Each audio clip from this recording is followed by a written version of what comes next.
مسلسل ہی وہاں ہوتا ہے، تذکرہ سید ابرار جہاں ہوتا ہے۔ شاعر کہتا ہے نعت سرکار کی لکھنے کا ارادہ جب ہو، نعت سرکار کی لکھنے کا ارادہ جب ہو، باوضو ہو کہ قلم خود ہی روا ہوتا ہے۔ سب منور ہوئے الفاظ چلے آتے ہیں، سب منور ہوئے الفاظ چلے آتے ہیں، نعت سرکار سے یوں نور فشاں ہوتا ہے۔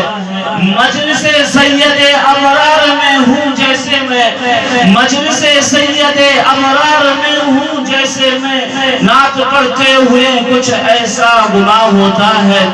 میں کہیں جاؤں کہیں پر بھی رہوں شام و سحر، میں کہیں جاؤں کہیں پر بھی رہوں شام و سحر، ذکر سرکار میرے زیر زباں ہوتا ہے۔ رب نے بولا ورفعنا لک ذکرک کہہ کر، رب نے بولا ورفعنا لک ذکرک کہہ کر ہم سے